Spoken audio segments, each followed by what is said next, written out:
Napapagod ka na ba sa buhay mahirap? Hirap bang pagkasiyahin ang pera mo? O natanong mo na ba sa sarili mo bakit ikaw pa ang naging mahirap? May pag-asa pa kayang mabago ang takbo ng buhay mo sa susunod na panahon? Kaibigan, narito ako ngayon para ipaalam sa iyo na may mga paraan para maisaayos ang buhay mo. Manalig tayo sa Panginoon, lahat ng bagay na bibigyan ng solusyon pagkasama mo ang Panginoon sa iyong buhay. Lahat ng kailangan mo ibibigay niya sa iyo basta isuko mo lahat sa Kanya, at gawin mo ang ikakasaya ng Diyos, lahat ng alalahanin mo mawawala. Bago ang lahat, nais ko pong hilingin sa iyo na panoorin niyo ang video na ito hanggang sa dulo para po malaman niyo ang dapat niyong gawin sa oras ng kahirapan. Filipos 4 versikulo 6-7. Huwag kayong mabalisa tungkol sa anumang bagay. Sa halip, hingin niyo sa Diyos ang lahat ng inyong kailangan sa pamamagitan ng panalangin na may pasasalamat. Nagsimulang magulo ang iyong araw sa isang alalahanin na nagpapawala ng balanse sa iyong matuwid na dalan. Sabi ng Diyos na huwag kang mabahala sa lahat ng iyong kakulangan, dahil hindi ka niya pababayaan, pupunan niya lahat ng wala sa iyo, basta manalig ka sa Kanya. Ipagdasal mo ang lahat ng iyong pangangailangan na may kasamang pasasalamat. Sa pamamagitan ito ay magkakaroon ng kapayapaan ang iyong kaisipan at ng iyong puso. Hindi mo kailangan magkaroon ng maraming pera o ari-arian, dahil sa totoo lang hindi sa kapangyarihan ng salapi mababago ang buhay mo kundi sa iyong pananampalataya sa Panginoon. Sinasabi dito sa Santiago 1 versikulo 17. Ang bawat mabuting kaloob at ang bawat ganap na kaloob ay buhat sa itaas, na nanggagaling sa Ama ng mga ilaw, na walang pagbabago, o anino man ng pag-iba. Ang Diyos ay nagpapaalala sa atin na lahat ng mabubuting bagay, at mga biyayang tinatanggap natin, ay mula sa Diyos, na hindi nagbabago at palaging nagbibigay ng pagmamahal at biyaya sa Kanyang mga anak. Lahat ng bagay dito sa mundo ay pag-aari ng Panginoon. Lahat ng meron ka bigay yan sa iyo ng Diyos. Kung sa palagay mo kulang ang bigay sa iyo, ibig sabihin kulang din ang ginagawa mo. Magsikap ka, ipakita mo sa Panginoon ang iyong katapatan, magpakumbaba. Tandaan mo na ang lahat ng iyong mga ginagawa ay may katumbas na gantimpala. Kolosas 3, versikulo 23-24. Ano man ang inyong ginagawa, gawin niyo ng buong puso na parang sa Panginoon kayo naglilingkod at hindi sa tao, yamang nalalaman ninyo na mula sa Panginoon ang inyong gantimpala. Sapagkat naglilingkod kayo sa Panginoong Kristo. Isapuso mo ang lahat ng kautusan ng Diyos sa iyo. Lahat ng mabubuting ginagawa mo ay may kaakibat na biyaya. Asahan mo na bibigyan ka ng Panginoon ng natatanging biyaya para sa lahat ng iyong mga paghihirap, sakripisyo at sa iyong pananampalataya sa Kanya. Para sa lahat ng nakakaranas ng kakulangan sa pananalapi o kung anuman ang problemang pinagdadaanan nyo ngayon, hindi pa huli ang lahat para bumalik at humingi ng tulong sa Panginoon.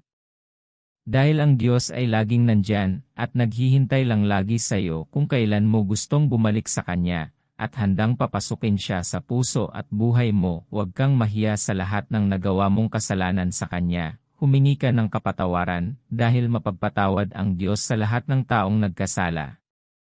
Bumalik ka na. At gawin mo ang lahat ng ikakasaya ng Diyos, at makakamtan mo ang lahat ng biyayang ibibigay niya sa iyo.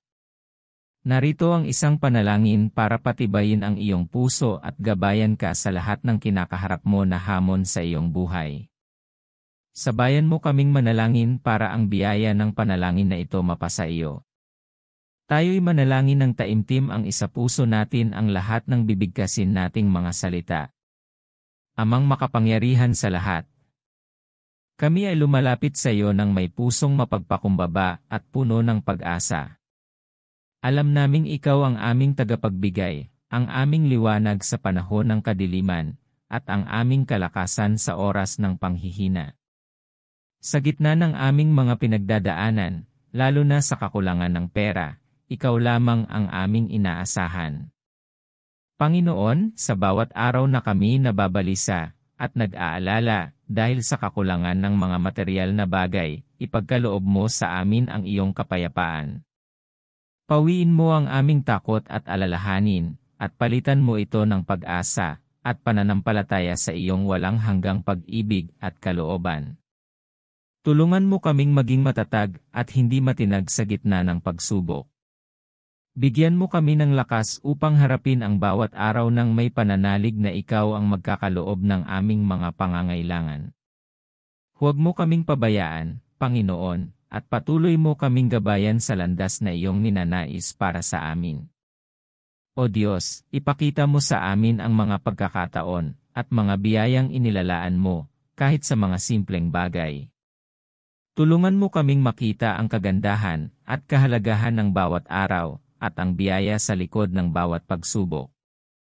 Ipaalala mo sa amin na ang aming tunay na yaman ay nasa iyo at sa iyong pagmamahal, hindi sa mga bagay na panandalian lamang. Panginoon, patuloy kaming humihiling ng iyong karunungan at paggabay. Ibigay mo sa amin ang tamang pag-iisip upang magamit namin ng wasto ang anumang mayroon kami, at upang kami maging handa sa mga darating panghamon.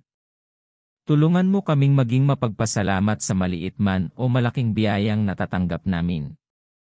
Sa kabila ng lahat ng ito, Panginoon, nais naming manatiling tapat sa iyo. Huwag mo kaming hayaan na lumihis ng landas dahil sa takot o pangangailangan. Bigyan mo kami ng lakas ng loob upang patuloy na magtiwala sa iyong mga pangako at sa iyong dakilang plano para sa amin. Sa iyong mga kamay, Panginoon, iniaalay namin ang lahat ng aming alalahanin at pangarap. Naway ang iyong kalooban ang mangyari sa aming buhay, at naway magliwanag kami bilang patotoo ng iyong kabutihan at katapatan. Ang lahat ng ito ay aming samot dalangin sa pangalan ng iyong anak na si Jesus, na aming Panginoon at tagapagligtas. Amen. Naway magbigay ang panalangin na ito ng lakas at kapanatagan sa iyong puso sa panahon ng pagsubok. You can help us to reach more people and spread the words of God by sharing this video to your friends or family member. I would like you to ask you also to leave a comment in the comment section below, and to those who haven't subscribed yet to our channel, please do subscribe and click the bell button for the upcoming videos. Don't forget to like this video. Your support is really appreciated. Thank you so much and God bless us all. Have a wonderful day, everyone. Thank you so much and God bless you all.